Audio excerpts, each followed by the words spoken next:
පවුරේ දොරටු 12. නෙහෙමියා පොතෙහි සඳහන් වන පරිදි යෙරුසලමේ පවුර නැවත ගොඩනැගීමේදී ඒ තුළ තිබූ දොරටු 12ක් දින 52ක් තුළදී නැවත පිහිටවනු ලැබීය. දොරටුවක් තුළින් නගරයට ප්‍රවේශය ලබා දෙයි. එය බලය, අධිකාරිය සහ බලපෑමේ ආසනයකි. එකිනෙක දොරටුව සඳහා පැවරී තිබෙන කාර්යයක් ඇත. එමෙන්ම එම සෑම දොරටුවකටම අධ්‍යාත්මික වැදගත්කමක්ද ඇත. මෙම දොරටු මගින් දෙවියන් වහන්සේගේ සෙනගගේ ජීවිත මත උන්වහන්සේගේ රාජ්‍ය පිහිටුවීම පෙන්නුම් කරයි. මෙම සියලුම දොරටු තුළින් ක්‍රිස්තුස් වහන්සේ කවරෙක්ද යන්නත් උන්වහන්සේ අප උදෙසා කළේ කුමක්ද යන්නත් පිළිබිඹු කරයි. දැන් අපි බලමු යෙරුසලම් පවුරේ දොරටු 12 නම් මොනවද කියලා. 1. බැටළු දොරටුව. 2. මත්ස්‍ය දොරටුව. 3. පරණ දොරටුව. 4. මිටියාවතේ දොරටුව. 5. කසල දොරටුව. 6. උල්පත් දොරටුව. 7. වතුර දොරටුව. 8. අශ්ව දොරටුව. 9. නැගෙනහිර දොරටුව. 10. මුර දොරටුව. 11. එප්‍රායිම් දොරටුව. 12. සිර දොරටුව. බැටළු දොරටුව. නෙහෙමියා 3 වෙනි පරිච්ඡේදයේ 1 වෙනි පදය. එකල උත්තම පූජකයා වූ එලියාෂීබ් තෙම පූජකයන් වූ ඔහුගේ සහෝදරයන් සමග නැගිට බැටළු දොරටුව ගොඩනගා ඒක විශුද්ධ කොට ඒකේ දොරවල් තැබුවෝය. හම්මේයාහ කොතද හනනේල්ගේ කොතද දක්වා ඔවුහු ඒක විශුද්ධ කළෝය. පළමුවෙන්ම හඳුන්වනු ලබන දොරටුව බැටළු දොරටුවයි. පූජා කිරීම සඳහා බැටළුවන් හා බැටළු පැටවුන් රැගෙන මෙම දොරටුව තුළින් ඇතුල් වුණා. බැටළු දොරටුව ආරම්භක දොරටුව වන අතර අවසන් වන්නේද එම දොරටුවෙන්.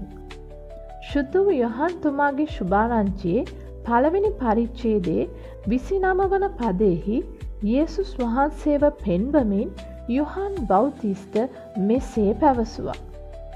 පසුවදා ඔහු තමා ළඟට යේසුස් වහන්සේ එනවා දැක කතා කොට අන්න ලෝකයේ පාපය දුරු කරන දෙවියන් වහන්සේගේ බැටළු පැටියාණෝ. යේසුස් වහන්සේ ලෝකයාගේ පව් දුරු කරන දෙවියන් වහන්සේගේ බැටළු පැටවයි. යේසුස් වහන්සේගේ කුරුසී පූජාවීම සිදු වූයේ අපගේ පව් උදෙසා අප වෙනුවෙන් බව බැටළු දොරටුව තුළින් අපට කතා කරයි. සියල්ලට ආරම්භය මෙන්ම අවසානයේද ගෙන දුන්නේ ස්වාමී වූ යේසුස් වහන්සේගේ කුරුස පූජාවයි. යෙසායා 53 වෙනි පරිච්ඡේදයේ 6 වන පදයෙහි මෙසේ සඳහන් වේ. අපි සියල්ලෝම බැටළුවන් මෙන් මුලා වී එකිනෙකා තම තමාගේම මාර්ගයට හැරී ගියෙමුව. ස්වාමින් වහන්සේද අප සියල්ලන්ගේ අයුතුකම උන්වහන්සේ පිට තැබූසේක. අවුරුදු 2000කට පෙර ලෝකේ පව් දුරු කරන පිණිස පූජාවක් වීමට බැටළු පැටවෙකු ලෙසට ස්වාමී වූ යේසුස් ක්‍රිස්තුස් වහන්සේගේ පැමිණීම බැටළු දොරටුව තුළින් දැක්විය හැක. ශුද්ධ යොහන් 10 වෙනි පරිච්ඡේදයේ 7 වෙනි පදයේ සිට 9 වෙනි පදය දක්වා. ඒ නිසා යේසුස් වහන්සේ නැවත ඔවුන්ට කියනසේක් සැබවක් සැබවක් නුඹලාට කියමි. බැටළුවන්ගේ දොරකඩ මමය. මට පළමු ආ සියල්ලෝම සොරු සහ කොල්ලකන්නොත්ය. නමුත් බැටළුවෝ ඔවුන්ට ඇහුම්කන් නුදුන්නෝය. දොරකඩ නම් මමය. යොහන් 10 වෙනි පරිච්ඡේදයේ ශුද්ධ යොහන් 10 වෙනි පරිච්ඡේදයේ 7 වෙනි පදයේ සිට 9 වෙනි පදය දක්වා පදවලට අනුව සියල්ලන්ටම ගැලවීම උදෙසා ඇතුල්වීමට ඇති දොරටුව යේසුස් ක්‍රිස්තුස් වහන්සේ.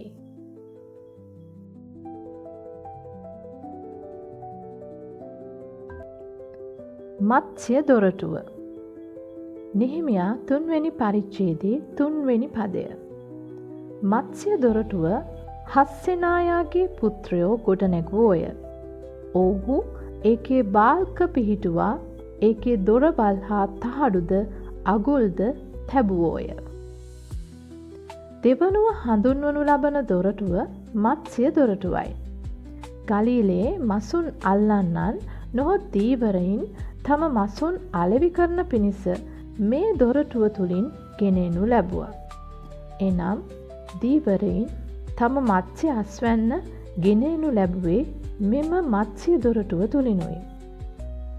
යේසුස් වහන්සේ සුදු මතෙව් 4 වෙනි පරිච්ඡේදයේ 19 වෙනි පදයෙහි මෙසේ පැවසූසේක. මා පස්සේ වරෙල්ලා මම නුඹලා මනුෂ්‍යයන් අල්ලන්නන් කරන්නෙමි ඔවුන්ට කීසේක.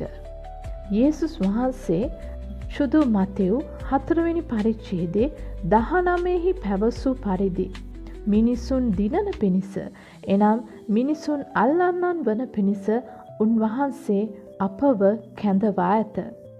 කිතුණු සභාවේ ආරම්භයේ මුල් ශතවර්ෂයේ එනම් අපෝස්තලික යුගයේ ඇදහිලිවතුන් දෙවියන් වහන්සේ තුල අවුලවනු ලැබ සියල්ල පූජා කරමින් යටත් වෙමින් ස්වාමියෝ ක්‍රිස්තුස් වහන්සේගේ සුභාරංචිය තුලින් ලෝකය පෙරනනු ලැබීය. ක්‍රියාපොතේ 17 වෙනි පරිච්ඡේදයේ 6 වෙනි පදයේ මෙසේ සඳහන් වෙනවා. ලෝකය පෙරළුවා වූ මොහු මෙහිත් ඇවිත් සිටිති. ලෝකය පෙරළුවා වූ මොහු මෙහිත් ඇවිත් සිටිති. පළමු ශතවර්ෂය තුල අපෝස්තලවරුන් හා ගෝලයින් ලෝකය වෙතට යමින් ක්‍රිස්තුස් වහන්සේ පිළිබඳ සුභාරංචිය පතුරවමින් මනුෂ්‍යයන් දිනා ගන්නා ලදී. ස්වාමියෝ ක්‍රිස්තුස් වහන්සේ අපගේ පාපය උදෙසා මැරුණු බව අන් අයට අප ප්‍රකාශ කළ යුතුය. ස්වාමියෝ යේසුස් වහන්සේ වෙතට මනුෂ්‍යයන් දිනා ගැනීම කිතුණු ජීවිතයේ වැදගත්ම පියවරක් වේ. අපිත් යේසුස් ක්‍රිස්තුස් වහන්සේ උදෙසා සාක්ෂි දරන්නන් වෙමු. පරණ දොරටුව. නෙහෙමියා 3 වෙනි පරිච්ඡේදයේ 6 වෙනි පදය. පරණ දොරටුව පාසෙයාගේ පුත්‍ර වූ යෝයාදාද බෙසෝදයාගේ පුත්‍ර වූ මෙෂුල්ලාම්ද අලුත් වැඩියා කළෝය. ඔව්හු ඒකේ බාල්ක පිහිටුවා ඒකේ දොරවල් හා තහඩුද අගුල්ද තැබුවෝය. මත්ස්‍ය දොරටුවට පසුව පැමිණෙන්නේ පරණ දොරටුවයි. නෙහෙමියා පොතෙහි පමණක් සඳහන් වන පරණ දොරටුව සාදනු ලැබූ මුල් දොරටුවලින් එකක් විය හැකි බවට අනුමාන කරනු ලබයි. මේ තුලින් අපට කතා කරන්නේ දෙවියන් වහන්සේගේ සත්‍යතාවය දක්වන පුරාණ මාර්ගයි. බැටළු දොරටුවෙන් ඇතුල් වූ කිතුණුවෙකු එනම් ගැලවීම ලැබූ පසු මත්ස්‍ය දොරටුව හරහා අන් අයට සුභාරංචිය දෙනු ලබන අතරම පරණ දොරටුව හරහා එම අත්දැකීමට ඇතුල්වීම අවශ්‍යම වේ. හිතෝපදේශ 22 වෙනි පරිච්ඡේදයේ 28 වෙනි පදය. නුඹේ පියවරුන් පිහිටෙව්වා වූ පුරාණ මායිම් වෙනස් නොකරන්න. එවැගේම හිතෝපදේශ 23 වෙනි පරිච්ඡේදයේ 10 වෙනි පදෙත් මෙසේ සඳහන් වෙනවා. පුරාණ මායිම වෙනස් නොකරන්න. යෙරමියා 6 වෙනි පරිච්ඡේදයේ 16 වෙනි පදයට අනුව නුඹලා මාර්ගවල නැවතී සිට බලා හොඳ වූ මාර්ගය කොයි එකද කියා පුරාණ මාවත් ගැන අසාගෙන එහි ඵලයල්ලා. එවිට නුඹලාගේ ආත්මවලට සහනය ලැබේ යයි ස්වාමින් වහන්සේ කියනසේක. ඒ අනුව දෙවියන් වහන්සේගේ සත්‍යතාවය දක්වන නොහොත් උගන්වන පුරාණ මාවත් කිසිදාක වෙනස් නොවනු ලබයි. වර්තමාන කිතුණුවන්ට අවශ්‍ය වන්නේ අලුත් දෙයක්. අලුත් ඉගැන්වීම්, අලුත් අත්දැකීම්. එසේත් නොමැතිනම් අද දවසේ ලෝකය විසින් නිවැරදියයි සිතන දේ සමග දෙවියන් වහන්සේගේ සත්‍යතාවය වෙනස් කිරීමට වර්තමාන කිතුනුව උත්සාහ කරනු ලබයි. නමුත් දෙවියන් වහන්සේ විසින් ස්ථාපිත කරන ලද සත්‍යතාවයේ පුරාණමාවත් ඊයේත් අදත් හෙටත් සදාකාලයටත් නොවෙනස්ව පවතී. මිටියාවතේ දොරටුව. නෙහෙමියා 3 වෙනි පරිච්ඡේදයේ 13 වෙනි පදය. මිටියාවතේ දොරටුව හානුන්ද සානුවේ වැසියෝද අලුත් වැඩියා කළෝය. යෙරුසලම වටකර මිටියාවත් කිහිපයක් ඇති අතර මෙම දොරටුව හින්නොම් මිටියාවතට විවෘතව පැවතීය. මිටියාවතේ දොරටුව දක්වා පැමිණීමට දීර්ඝ දුර ප්‍රමාණයක් ඇති බව රූප සටහන දෙස බැලීමේදී අපිට දකින්න පුළුවන්. අපගේ කිතුණු ජීවිතය ආරම්භ කරන විට දෙවියන් වහන්සේගේ ඉගැන්වීම් හා උන්වහන්සේගේ අභිමුඛය ඉතා බලවත් ලෙස අත්දැකීමේ කාලයකට ඇතුල්වීමට දෙවියන් වහන්සේ විසින් ඉඩහරිනු ලබයි. රෝම 8 වෙනි පරිච්ඡේදයේ 18 වෙනි පදයෙහි මෙසේ සඳහන් වේ. මක්නිසාද මේ වර්තමාන කාලයේ දුක් වනාහි අප කෙරෙහි එළිදරව් කරනු ලබන්නා වූ මහිමයට සමාන කරනු ලබන්ට නොවටීයයි සිතමි. එමෙන්ම ගීතාවලිය 23 වෙනි පරිච්ඡේදයේ 4 වෙනි පදය මෙසේ සඳහන් වෙනවා. එසේය මරණ සෙවනේ මිටියාවත මැදින් යන්නෙම් නමුත් කිසි උපද්‍රවයකට බය නොවන්නෙමි. 2 කොරින්ති 1 වෙනි පරිච්ඡේදයේ 3 වෙනි පදයේ සිට 5 වෙනි පදය දක්වා. දයාබර කරුණාවල පිය වූද සෑම සැනසිල්ලේ දෙවි වූද අපගේ ස්වාමී වූ යේසුස් ක්‍රිස්තුස් වහන්සේගේ පිය වූ දෙවියන් වහන්සේට ප්‍රශංසා වේවා. අපි දෙවියන් වහන්සේගෙන් යම් සැනසිල්ලක් ලැබුවෙමුද ඒ සැනසිල්ල කරුණ කොටගෙන කොයි පීඩාවක් නමුත් විඳින්නන් සනසන්ට අපට පුළුවන් වන පිණිස උන්වහන්සේ අපේ සියලු පීඩාවලදී අප සනසන සේක. මක්නිසාද යම්සේ ක්‍රිස්තුස් වහන්සේගේ දුක් විඳීම් අප කෙරෙහි අධික වන්නේද එසේම ක්‍රිස්තුස් වහන්සේ කරුණ කොටගෙන අපගේ සැනසිල්ලත් අධික වන්නේය. ඉක්මනින් හෝ පසුව මිටියාවතේ දොරටුව තුලින් ගමන් කිරීමට කිතුණුවාට අවස්ථාව ලැබේ. සෝදිසි කිරීම හා මිටියාවතක අත්දැකීම් තුලින් යෑමට දෙවියන් වහන්සේ විසින් ඉඩහරිනු ලබන්නේ අපගේ පුද්ගලික වර්ධනය උදෙසායි. කසල දොරටුව. නෙහෙමියා 3 වෙනි පරිච්ඡේදයේ 14 වෙනි පදය. කසල දොරටුව බෙත්හක්කෙරෙම් පළාතේ අධිපතියා වූ රේකාබ්ගේ පුත්‍ර වූ මල්කියා අලුත් වැඩියා කෙළේය. යෙරුසලමේ කැලි කසල හා ඉවතලන සියල්ල පිටතට ගෙන යනු ලබන්නේ කසල දොරටුව හරහායි. එම කසල හින්නොම් මිටියාවතේ පහළදී පුළුස්සා දමනු ලබයි. ක්‍රිස්තුස් වහන්සේව පිළිගනු ලැබූ ජීවිතය තුළ සිදුවන අත්දැකීම මෙයින් පැහැදිලි වේ. එනම් අපගේ ජීවිතයේ කිලුට කුණු ඉවත් කරනු ලැබීමයි. මිටියාවතේ අත්දැකීම් තුළින් දෙවියන් වහන්සේ අපගේ ජීවිතයේ ඉවත් කළ යුතු දේවල් නැත්නම් බැහැර කළ යුතු කුණු ඉවත් කරමින් ගින්නෙන් සෝදිසි කරනු ලබයි. ඉන් සැබෑ ඇදහිල්ල මතුවන අතර ඒ තුළින් ඵලදැරීමක් සිදුවේ. යෝබ් 23 වෙනි පරිච්ඡේදයේ 10 වෙනි පදයෙහි මෙසේ සඳහන් වේ. උන්වහන්සේ මා පරීක්ෂා කළ කල්හි මම රන් මෙන් නික්ම එන්නෙමි. රෝම 8:6 වෙනි පදය. මාංශයේ ඇල්ම මරණයය. මාංශයේ ඇල්ම මරණය හා විනාශය ගෙන දෙයි. යුදස් ඉස්කාරියොත්ගේ ජීවිතය දෙස බලන විට ඔහු තමා තුළ තිබූ කසල සමගම විනාශයට පත්විය. නමුත් සාකෙවුස්ගේ ජීවිතය දෙස බලන විට ඔහු තමා තුළ තිබූ කසල ඉවත දමා ජීවත් විය. අපගේ ජීවිත තුළ රැඳී තිබෙන කුණු කසල ඉවත් කිරීම පහසු නොවන නමුත් ඉන් ලැබෙන ප්‍රතිඵල ඊළඟ දොරටුවෙන් අපට දැක්කගත හැකිය. කසල දොරටුව දක්වා පැමිණීමේදී ජීවිතයේ අපහසු අත්දැකීම් තුළින් එන්නට සිදුවත් පවිත්‍ර වීමේ ක්‍රියාවලිය තුළින් ජීවිත නැවත ඉහළට ගමන් කරනු ලබයි. කසල දොරටුව අපගේ පුද්ගලික ජීවිතයට මෙන්ම සභාවටද කතා කරයි. සභාවේ අඳුරු හා මධ්‍යතන කාල පරිච්ඡේදය තුළ ප්‍රතිසංවිධානය කරන ලද වැරදි මත වැරදි ඉගැන්වීම් වලින් සභාව පවිත්‍ර විය යුතුයි. ශුද්ධ ගිනි ස්ථානය ලෙසට කරන දැක්වීම් විවිධ සක්‍රමේන්තු හා ක්‍රමවේද තුළින් ගැලවීම ලබා ගත හැකි බව. පොපෙරි ක්‍රමය හා ආධිපත්‍ය තුළ කිතුුණු සභාව දේශපාලනීකරණය කිරීම.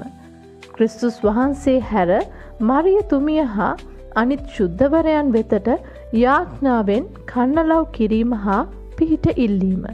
ශුද්ධාත්මයණන් වහන්සේ මුදලට ආශා බව යනාදී වූ වැරදි ඉගැන්වීම් වලින් පිරී පවතින වර්තමාන සභාවද පවිත්‍ර වීමකට ලක්විය යුතුය.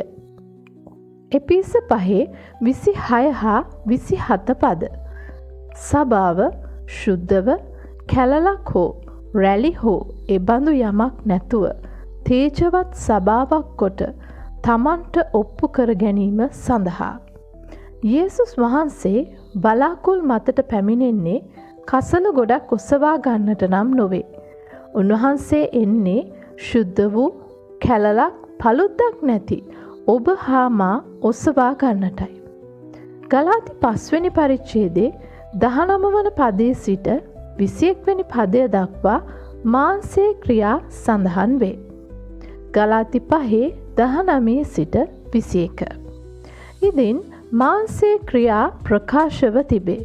එනම් වේශ්‍යාකම, අපවිත්‍රකම, සල්ලාලකම, රූප බැඳීම, මායාව, සතුරුකම්, විවාදය, ඊර්ෂ්‍යා, ක්‍රෝධ, පක්ෂවාදිකම්, බේද, ලබ්ධි බේද, වෛර, බීමත්කම, මංගල්‍ය ഘോഷා සහ තවත් එවැනි දේවල්ය. මෙබඳු දේ කරන්නන්ට දෙවියන් වහන්සේගේ රාජ්‍යයෙහි උරුම නොලැබෙන බව මම නුඹලාට ප්‍රථම කී ලෙසම දැනුත් කලින් නුඹලාට කියමි. ගලාති 5:16 වන පදය. නමුත් ආත්මයන්න් වහන්සේ කරුණ කොටගෙන හැසිරියල්ලා. එපිස 5:16.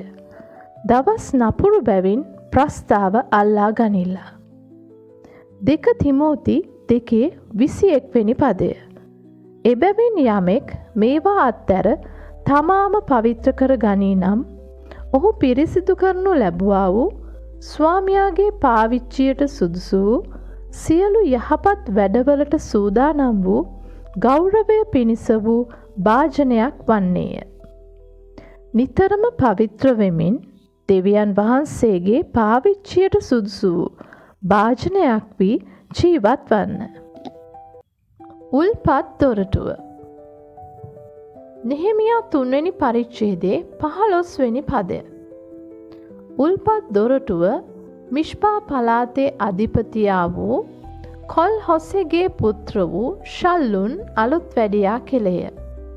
ඔහු ඒක ගොඩනගා වසා ඒකේ දොරවල් හා තහඩුද අගුල්ද තබා රජ උයන ළඟ දාවිත්ගේ නුවර සිට බසින පඩිපෙළ දක්වා ශෙලහේ පොකුණේ පවුර ගොඩනැගුවේය. උල්පත් දොරටුව පිහිටා තිබෙන්නේ සිලෝහි පොකුණු අසලය. දේව මාලිගාව වෙතට යෑමට පෙර පිරිසිදු වීමට සෙනග මෙම දොරටුවෙන් ඇතුල් විය. කසල දොරටුවට ඉතා ආසන්නව උල්පත් දොරටුව පිහිටා තිබේ. මිටියාවත් අත්දැකීම පසු කර කසල දොරටුව තුලින් පවිත්‍ර වීමේ ක්‍රියාවලියට ඇතුල්ව ඇදහිල්ලෙන් වර්ධනය වෙමින් ඉදිරියට යන විට ශුද්ධාත්මයන්න් වහන්සේ ජීවනදායක ගංගා අප තුලින් ගලා යන්නට සලස්වමින් අපව පවිත්‍ර කරමින් බලවත් කරනු ලබයි. ක්‍රිස්තුවර්ෂ 1517 සිට 1600 දක්වා වූ කාලය සභා ඉතිහාසය තුළ ප්‍රතිසංස්කරණය ආරම්භ වූ කාලයයි. එකල දෙවියන් වහන්සේගේ වචනයේ සත්‍යතාවය එනම් දේව වචනය මනුෂ්‍යයාට කියවීමට ඉඩ සැලසුණු අතර ගැලවීමේ ශුභාරංචිය ඉන් පැතිරුණි. යේසුස් වහන්සේ ශුදු යොහන් 7 වෙනි පරිච්ඡේදයේ 38 වෙනි පදයේදී මෙසේ පැවසීය. මා කෙරෙහි අදහන්නා තුලින් ලියවිල්ලෙහි කියා තිබෙන හැටියට ජීවනදායක වතුර ඇති ගංගා ගලන්නේයයි කීසේක. ගීතාවලිය 36 වෙනි පරිච්ඡේදයේ 9 වෙනි පදය. මක්නිසාද ජීවනයේ උල්පත ඔබ සමගය. ඔබගේ එළියෙන් අපි එළිය දක්නෙමුව. උදයෙන් උදය අලුත් විය යුත්තේ ධර්මිෂ්ඨකමට ඇති පිපාසයයි. ආත්මයන්න් වහන්සේට ඇති පිපාසයයි. දේව වචනයට ඇති පිපාසයයි. යාඥාවට ඇති පිපාසයයි. වතුර දොරටුව. නෙහෙමියා 3 වෙනි පරිච්ඡේදයේ 26 වෙනි පදය. එකල නෙතිනීම්වරු නැගෙනහිර දිසාවේ වතුර දොරටුවද පිටතින් තිබෙන කොතද ඉදිරිපිට තැන දක්වා ඕපෙල්හි විසුවෝය. වතුර දොරටුව කිද්රොන් මිටියාවතට යාබදව පිහිටි ගීහොන් උල්පතට බැස යන ලදී. වතුර දොරටුව තුලින් දෙවියන් වහන්සේගේ වචනය පිළිබිඹු කරයි. එපිස 5 වෙනි පරිච්ඡේදයේ 26 හා 27 වෙනි පදවල මෙසේ සඳහන් වේ. එසේ කළේ සභාව ශුද්ධව කැලලක් හෝ රැලි හෝ එබඳු යමක් නැතුව තේජවත් සභාවක් කොට තමන්ට ඔප්පු කර ගැනීම සඳහා වචනය නමැති වතුරෙන් සේදීමෙන් උන්වහන්සේ එය පවිත්‍ර කොට පිරිසිදු කරන පිණිසය. ගීතාවලිය 119 වෙනි පරිච්ඡේදයේ 9 වෙනි පදය. තරුණයෙක් තමාගේ මාර්ගය පවිත්‍ර කරගන්නේ කුමකින්ද? ඔබගේ වචනය ප්‍රකාර පැවැත්මෙනි. මෙම පදවල සඳහන් වෙනවා දේව වචනය තුලින් පවිත්‍ර විය හැකි බව. ශුද්ධාත්මයන්න් වහන්සේ දෙවියන් වහන්සේගේ වචනය අප තුළ ජීවත් කරවන අතර අපගේ ජීවිතය තුළ පවිත්‍ර කිරීම, දිරිගැන්වීම සහ මඟ පෙන්වීම සිදු කිරීමට ඉඩ සලසයි. ශුදු යොහන් 4 වෙනි පරිච්ඡේදයේ 14 වෙනි පදයෙහි යේසුස් වහන්සේ මෙසේ පැවසූ සේක.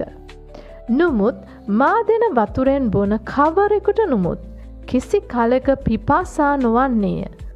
මා ඔහුට දෙන වතුර ඔහු තුලෙහි සදාකාල ජීවනය නික්මවන්නා වූ වතුර උල්පතක් වන්නේයයි කීසේක." උන්වහන්සේගේ වචනය කියවන්න, එය මෙනෙහි කරන්න, ඒ තුල පවතින්න. අශ්ව දොරටුව. නෙහෙමියා 3 වෙනි පරිච්ඡේදයේ 28 වෙනි පදය. අශ්ව දොරටුවට ඉහළින් පූජකයෝ එකිනෙකා තම තමාගේ ගෙය ඉදිරිපිට අලුත් වැඩියා කළෝය. අශ්ව දොරටුව පිහිටා තිබෙන්නේ රජුගේ අශ්වගාලට ආසන්නයෙන්ය. යෙරුසලමේ මනුෂ්‍යයන් යුද්ධයට පිටත්ව යාමේදී තම අශ්වයන් පිටතට ගෙන ගියේ මෙම අශ්ව දොරටුව තුලින්. යෙරමියා 31 වෙනි පරිච්ඡේදයේ 40 වන පදයේ අශ්ව දොරටුවේ කොන පිළිබඳව කතා කරයි. අශ්ව දොරටුව තුලින් යුද්ධය හෝ රණශූරත්වය විදහා පාය. එළිදරව් 19 වෙනි පරිච්ඡේදයේ 11 වෙනි පදය. එවිට ස්වර්ගය ඇරී තිබෙනවා දුටුමි. බලව සුදු අශ්වයෙක් සිටියේය. විශ්වාසය සැබෑයයි කියනු ලැබූ තැනන් වහන්සේ ඌ පිට වැඩහුන් සේක. උන්වහන්සේ ධර්මිෂ්ඨකමින් විනිශ්චයත් යුද්ධයත් කරන සේක. ශුද්ධ බයිබලයේ නෙහෙමියා පොත අධ්‍යයනයේදී අපට දැකිය හැක්කේ ආත්මික තලයේ යුද්ධයකි. එය සෑම කිතුණුවෙකුටම අවශ්‍යම වේ. හේතුව නම් අප දැන හෝ නොදැන කරන්නට අපට සටනක් තිබේ. වතුර දොරටුව එනම් දේව වචනයට පසුව අශ්ව දොරටුව තිබෙන අතර ආත්මික යුද්ධය සඳහා උපකාරය ලැබෙන්නේ දේව වචනයෙනි. යුද්ධය සහ වේගය සම්බන්ධව කතා කිරීමේදී අශ්වයා සලකුණක් ලෙසට ගනු ලබයි. සභාව වෙතට හැරීමේදී එකකට පසුව එකක් ආදී වූ යුද්ධයන්ට මුහුණ දීමට සභාවට සිදුවේ. ඒ අතරින් විවිධ ලබ්ධීන්, ඇදහිලි ක්‍රම, බයිබලානුකූල නොවන විවේචනයන්, නූතන වාදය, ලිබරල් වාදය මෙන්ම තම ඇදහිල්ල අත්හැර දැමීමද සභාව තුළ වර්ධනය වීම දැකිය හැකිවීම කනගාටුවට කරුණකි. අශ්ව දොරටුව සම්බන්ධව අනාගතයේදී ඉටුවීමට ඇත්තේ එළිදරව් පොතේ 6 වන පරිච්ඡේදයේ සිට 19 වන පරිච්ඡේදය දක්වා විස්තර වන පරිදි ස්වාමින් වහන්සේගේ දවසයි. එපිස 6 වෙනි පරිච්ඡේදයේ 10 වෙනි පදයේ සිට 13 වෙනි පදය දක්වා. ඉතින් ස්වාමින් වහන්සේ තුලද උන්වහන්සේගේ ශක්තියේ බලවත්කමෙහිද බලවත් වෙයල්ලා. යක්ෂයාගේ උපායවලට විරුද්ධව සිටින්ට නුඹලාට පුළුවන් වන පිණිස දෙවියන් වහන්සේගේ සියලු යුද්ධායුධ පැළඳ ගනිල්ලා. මක්නිසාද අපේ පොරබැදීම වනාහි මාංශයට සහ රුධිරයට විරුද්ධව නුව අධිපතිකම් වලටත් පරාක්‍රමධාරීන්ටත් මේ අන්ධකාරයේ ලෝක මුලාදෑනීන්ටත් ස්වර්ගීය ස්ථානවල සිටින දුෂ්ටකමේ ආත්ම සේනාවන්ටත් විරුද්ධවය. එබැවින් නපුරු දවසේදී විරුද්ධව සිටින්ටත් සියල්ල සම්පූර්ණ කරගෙන ස්ථීරව සිටින්ටත් පුළුවන් වෙන පිණිස දෙවියන් වහන්සේගේ සියලු යුද්ධායුධ අරගනිල්ලා. යක්ෂයාගේ උපායවලට විරුද්ධව සිටින්ට පුළුවන් වන පිණිස දෙවියන් වහන්සේ තුල බල සම්පන්න වෙන්න.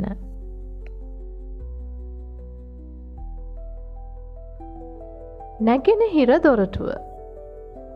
නෙහෙමියා 3 වෙනි පරිච්ඡේදයේ 29 වෙනි පදය.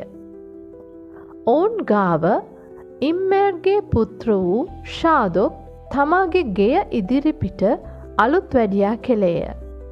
ඔහු ගාව නැගෙනහිර දොරටුවේ රැකවලා වූ ශිකනියාගේ පුත්‍ර වූ ෂෙමායා අලුත් වැඩියා කෙළේය. නැගෙනහිර දොරටුව ඔලිව කන්දට ඉදිරිපසින් පිහිටා ඇත.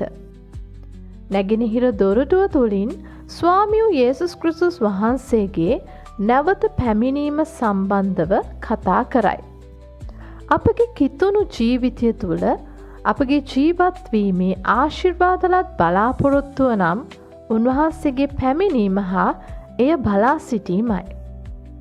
අවසාන දොරටු වන අශ්ව දොරටුව, නැගෙනහිර දොරටුව හා හම්මිප්කාත් දොරටුව එකිනෙක ඉතා ආසන්නව පිහිටා ඇත. මක්නිසාද ඉන් යම් සිදුවීම් සංකේතවත් කරන බැවිනි. එසකියල් 43 වෙනි පරිච්ඡේදයේ 1 වෙනි හා 2 වෙනි පද. තවද ඔහු නැගෙනහිර දෙසට තිබුණු දොරටුව ළඟට මා ගෙන ගියේය. එවිට ඊශ්‍රායල්ගේ දෙවියන් වහන්සේගේ තේජස නැගෙනහිර දිශාවෙන් එනවා දුටිමි. උන්වහන්සේගේ ශබ්දය බොහෝ ජල ഘോഷාවක ශබ්දය මෙන් විය.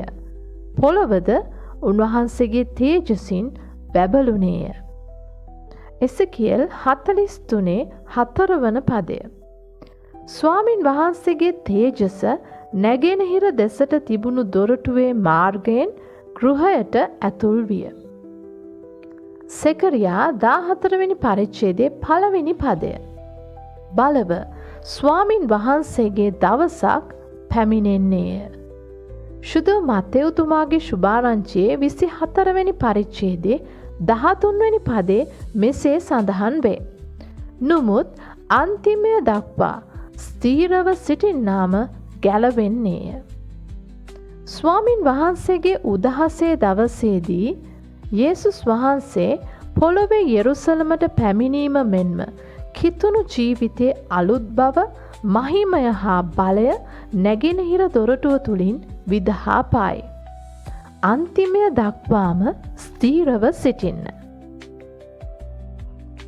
හම්මිප්කාද් දොරටුව. නෙහෙමියා 3 වෙනි පරිච්ඡේදයේ 31 වෙනි පදය. ඔහු ගාව රන්කරුවෙක් වූ මල්කියා හම්මිප්කාද් දොරටුව ඉදිරිපිට නෙතිනීම් වරුන්ගේද බෙලෙන්දන්ගේද ගෙවල් දක්වාත් කොනේ උඩුමහල දක්වාත් අලුත් වැඩියා කෙළේය. හම්මිප්කාද් දොරටුව යුදමය සම්බන්ධතාවයක් ඇති දොරටුවකි. දාවිත් රජු විසින් තම යුද භටයින්ව මුණ ගැසෙමින් ඔවුන්ට උපදෙස් දෙනු ලැබූයේ හම්මිප්කාද් දොරටුවේ සිටයි. මෙම දොරටුව තුළින් කතා කරනු ලබන්නේ දෙවියන් වහන්සේ විසින් අපගේ ජීවිත සෝදිසි කිරීමකට ලක්කරනු ලබන බවයි. 1 කොරින්ති 3 වෙනි පරිච්ඡේදයේ 11 වෙනි පදයේ සිට 13 වෙනි පදය දක්වා මෙසේ සඳහන් වේ. මක්නිසාද දමා තිබෙන අත්තිවාරම ඇර වෙන අත්තිවාරමක් දමන්ට කවරෙකුටවත් නුපුළුවන. ඒ අත්තිවාරම නම් යේසුස් ක්‍රිස්තුස් වහන්සේය. නමුත් අත්තිවාරම පිට යමෙක් රන්, රිදී, අනර්ගගල්, ලී, තෘණ, පිදුරු ගොඩනගන්නේ නම් එක් එක් කෙනාගේ කර්මාන්තය ප්‍රකාශ වන්නේය. මක්නිසාද එය ගින්නෙන් එළිදරව් වන නිසා ඒ දවස තෙමේ එය ප්‍රකාශ කරන්නේය. එක් එක් කෙනාගේ කර්මාන්තය කොයි ආකාරදැයි ගින්නෙන්ම ඔප්පු වන්නේය. 2 කොරින්ති 5 වෙනි පරිච්ඡේදයේ 10 වෙනි පදය. මක්නිසාද එකිනෙකා තම තමාගේ ශරීරයේදී කළා වූ දේවල ඵල ඒද යහපත් වුවත් අයහපත් වුවත් කළ දේවල හැටියට ලබන පිණිස අප සියල්ලෝම ක්‍රිස්තුස් වහන්සේගේ විනිශ්චාසනය ඉදිරියෙහි ප්‍රකාශ වෙන්ට ඕනෑය.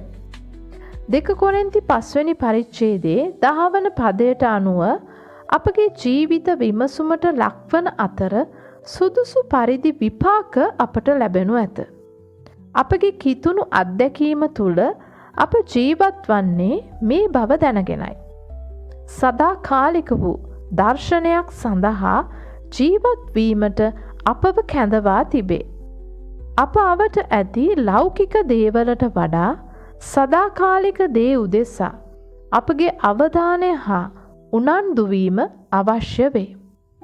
ක්‍රිස්තුස් වහන්සේගේ නැවත පැමිණීමත් සමග ජාතීන් උදෙසා විනිශ්චයක් සිදුවීමට ඇත. ශුද්ධ වූ මත්තෙව් සුභාරංචියේ 25 වෙනි පරිච්ඡේදයේ 31 වෙනි පදයේ සිට 33 වෙනි පදය දක්වා මනුෂ්‍ය පුත්‍රයා සියලු දේවදූතයන් සමග තමන්ගේ තේජසින් එන කල ස්වකීය තේජසේ සිංහාසනයෙහි වැඩ හිඳින සේක. එවිට සියලු ජාතීහු උන්වහන්සේ ඉදිරියට රැස් කරනු ලබන්නෝය.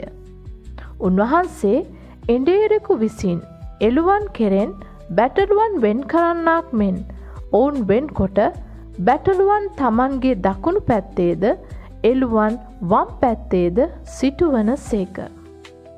මතෙව් සුභාරංචියේ 25 වන පරිච්ඡේදයේ 31 වෙනි පදයේ සිට 46 වන පදය දක්වා දැක්වෙන පරිදි මෙය එළුවන් හා බැටළුවන් වෙන් කිරීමේ විනිශ්චය ලෙසට දැක්විය හැකියි.